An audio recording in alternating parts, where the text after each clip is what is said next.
Assalamualaikum warahmatullahi wabarakatuh. Alhamdulillahi rabbil alamin wa bihi nasta'in ala umuri dunya waddin.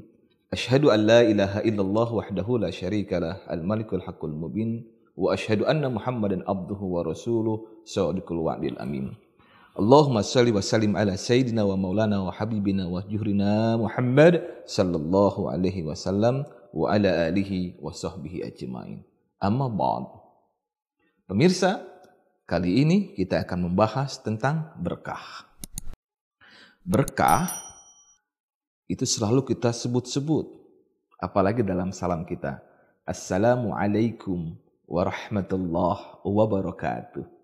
Ada unsur salam, ada unsur doa di situ.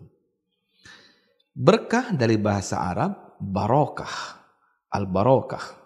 Artinya dalam kamus bahasa Indonesia adalah nikmat. Dia berkonotasi sama dengan kalimat mubarak atau tabaruk. Berkah itu menurut ulama, sebagaimana yang disampaikan oleh Imam Al-Ghazali adalah ziyadatul khair, bertambahnya kebaikan. Secara logika, ziyadatul khair ini begini. Ada 4 orang sekawan. Si A, dia memiliki kemampuan mengangkat maksimum beban yang diangkatnya adalah 30 kg. Si B, dia masih bisa mengangkat sebanyak 40 kg.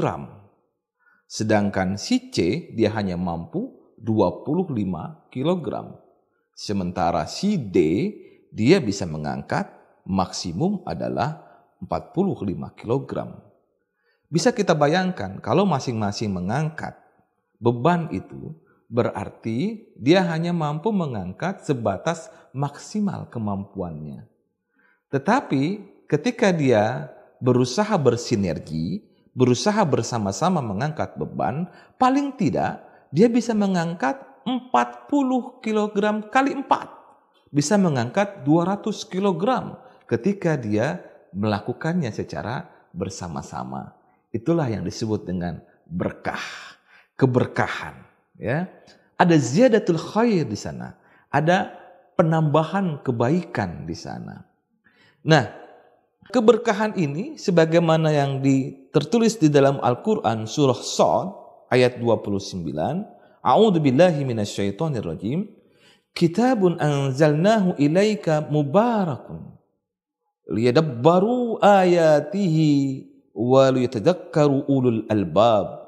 Ini adalah sebuah kitab yang kami turunkan kepadamu penuh dengan berkah, supaya mereka memperhatikan ayat-ayatnya dan supaya mendapat pelajaran orang-orang yang mempunyai pikiran.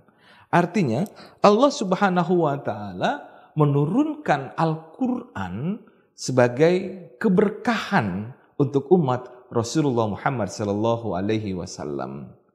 Ada ziyadatul khair di sana, ada penambahan keberkahan di sana. Sementara itu, di dalam Al-Qur'an dijelaskan, Quran surah Al-Mu'minun ayat 29, wa qul rabbi anzilni munzalam mubarakaw wa anta khairul munzilin.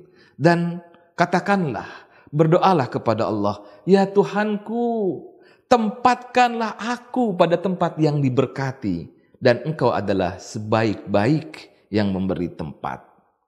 Bahkan ini menjadi sebuah doa bagi sebagian orang yang sedang menuntut jalan menuju Allah Subhanahu wa taala, agar dia selalu mendapatkan keberkahan dari Allah. Baik keberkahan untuk dirinya, juga keberkahan untuk tempat tinggalnya, juga untuk semuanya. Pemirsa yang dirahmati Allah Subhanahu wa taala, Allah Subhanahu wa taala yang maha adil, yang maha kasih, yang maha sayang, begitu sayang kepada umatnya. Maka Allah Subhanahu wa taala menurunkan Al-Qur'an kepada kita untuk kita sebanyak-banyak mencari berkah itu, mencari keberkahan itu. Di dalam hadis yang diriwayatkan oleh Ahmad, sungguh Allah menguji hamba dengan pemberiannya. Barang siapa rela dengan pembagian Allah terhadapnya, maka Allah akan memberikan keberkahan baginya dan akan memperluasnya. Dan barang siapa tidak rela, maka tidak akan mendapatkan keberkahan. Nah, ini termasuk adalah dengan pemberian Allah yang sampai hari ini kita nikmati. Di dalam Al-Quran dijelaskan, wa itta'adzana rabbukum la in syakartum la azidannakum wa la in kafartum inna adzabi lasyadid. Jadi Allah Subhanahu wa taala menjelaskan bahwa kalau orang-orang yang bersyukur kepada Allah, itu akan Allah tambah nikmatnya. Sekarang kita bersyukur hari ini bisa pakai baju, ya, dibandingkan yang lain-lain. Mungkin ada orang lain yang tidak diberikan nikmat oleh Allah sehingga seperti kita bisa berganti setiap hari. Ada orang lain yang tidak bisa berganti baju setiap hari. Gitu. Kalau kita syukuri itu nikmat yang ini, maka akan Allah tambah terus. Hari ini kita punya sepeda, kita syukuri. Mudah-mudahan beberapa hari yang akan datang Allah kasih sepeda yang sudah menggunakan motor. Kan begitu. Kalau sekarang masih roda 2, kita syukuri terus nikmat Allah itu. Mudah-mudahan beberapa waktu yang akan datang Allah kasih rodanya roda 4. Itu. Kalau sudah roda 4-nya 1, ditambah lagi yang lain itu. La in syakartum la azidannakum. Tapi jangan kemudian kita bilang kalau sekarang kita sudah nikmati istri 1, maka nambah lagi 1. Enggak begitu. Ya, la in syakartum la azidannakum, konsepnya bukan begitu, ya. Jadi yang paling jelas tentu Allah Subhanahu wa taala akan menambah nikmat kita sepanjang kita mensyukuri apa yang telah Allah berikan kepada kita. Nah, jemaah yang dirahmati Allah Subhanahu wa taala, karena berkah ini adalah juga padanan katanya dengan tabaruk, maka seringkali orang dalam mencari proses keberkahan itu mereka bertabaruk. Jadi tabaruk itu adalah proses untuk mencari keberkahan. Dan itu Rasulullah Shallallahu Alaihi Wasallam mencontohkan sendiri dalam proses mencari keberkahan. Ini saya akan sampaikan sebuah hadis yang diriwayatkan oleh Ibunda Aisyah radhiyallahu anha. Sesungguhnya Rasulullah Muhammad Shallallahu Alaihi Wasallam menutup dirinya sendiri sewaktu sedang menderita sakit yang menyebabkan beliau meninggal dengan surah Al-Mu'awwijatain, yakni Quran surah Al-Falaq, ya, dengan Quran surah An-Nas.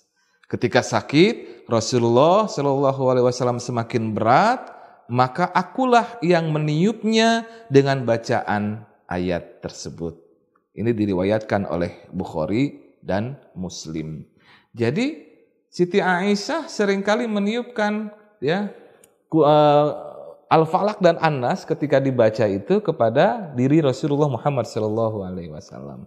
Itu sebuah tanda keberkahan. Jadi Rasulullah Muhammad SAW mencari keberkahannya melalui Mu'awwijatain. Dan banyak sekali asar-asar para sahabat yang menjelaskan bahwa mereka banyak mencari keberkahan melalui proses tabaruk kepada beberapa hal. Salah satu contohnya adalah Abu Ayyub Al-Ansari meminta berkah di depan makam Rasulullah Shallallahu Alaihi Wasallam. Dan menurut kitab Al-Hikam, riwayat ini adalah sahih. Begitu juga menurut Az-Zahabi. Jadi Abu Ayyub Al-Ansari mencari keberkahannya melalui makam Rasulullah Muhammad Shallallahu Alaihi Wasallam. Dan sudah menjadi mafhum di negeri kita, di Indonesia ini, banyak orang bertabaruk kepada orang-orang yang soleh. Ya, itu bukan sebuah bid'ah, insyaallah, ya, karena itu adalah sebagaimana yang dicontohkan oleh Rasulullah Muhammad Sallallahu Alaihi Wasallam dan dicontohkan oleh para sahabat. Saya rasa mudah-mudahan dari paparan tentang berkah ini bermanfaat untuk para pemirsa sekalian. Demikian, Assalamualaikum warahmatullahi wabarakatuh.